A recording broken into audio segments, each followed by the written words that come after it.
Hi everybody, Tim here with tonight's episode of Star Trek The Next Generation, Season 7, Episode 20, The Journey's End. And speaking of The Journey's End, we only have 5 episodes left after this, and then we're done. We do the 4 movies, and then it's Deep Space Nine from here on out. So that's pretty awesome. Thank you guys for going with me through all this.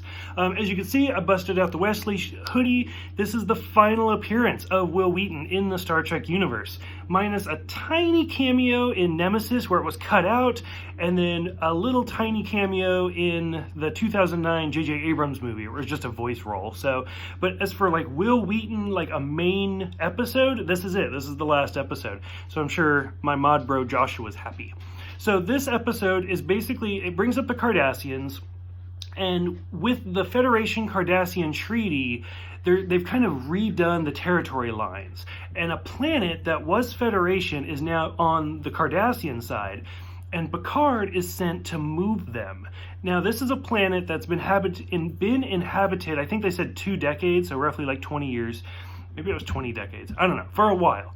And by Native Americans. Now, this goes all the way back to the original series, the Paradise Syndrome, where Kirk got stuck on a Native American planet, and then throughout the animated series, and now this, I mean, there's even been ships with Native American names, like the Crazy Horse. We've heard it several times. So Native American planets aren't necessarily something new in Star Trek, so it's kind of interesting. And there's a theory, so this is Dorvan 5 that I'm talking about, and there's a theory that Chakotay is actually part of this tribe, and that's what kind of inspires him to join the Maquis later on. But I mean, that's just a fan theory. So Wesley shows up. He's just kind of a dick through this whole episode. He's just in a really bad mood. He's in a bad place, emotionally, spiritually, whatever. And he goes down to the Native American tribes, and he does one of those like little fire, find yourself things, where he sees his dad, which this is now the 3rd time that we've seen Jack Crusher, and amazingly enough, he's played by the same actor in all 3 episodes. And it basically kind of tells Wesley that you have to do you, man. Like, try to feel special in whatever it is that you do.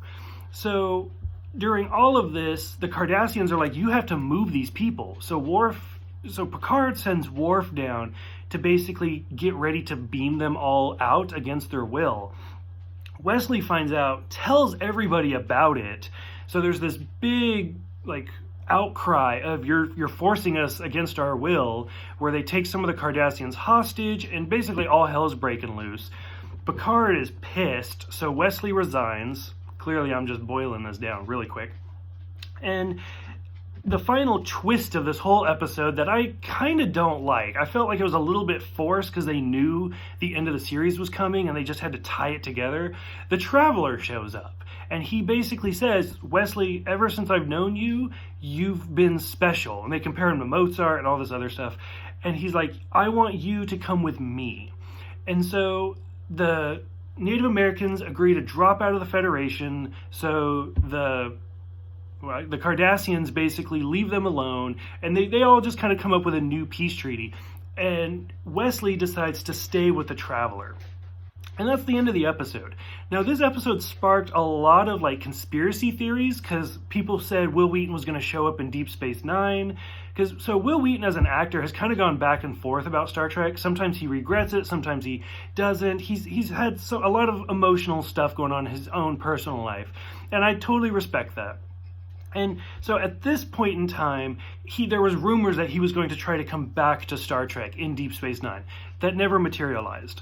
And then I remember when Enterprise came out, there was rumors that the Traveler and Wil Wheaton were basically going to go back in time and do some studies then. That never materialized. So overall, this episode ended up being like, oh, how do we fix this? The end. So I thought it was an interesting episode. I don't think it was exactly what they had intended. So for those who have seen this one, did you guys think it was a nice tie-up for the Wesley storyline? Did you guys think that it needed that one extra piece? Would you have wanted to see Wesley in Deep Space Nine, or Voyager, or Enterprise? So go ahead, let me know in the comments below. Thank you guys for everything. And sadly, this will probably be the last time I bust out the Wesley hoodie, unless I just feel like doing it. But otherwise, I try to save the Star Trek shirts for something special. But overall, thank you guys for everything, and I will see you guys next time for the episode Firstborn.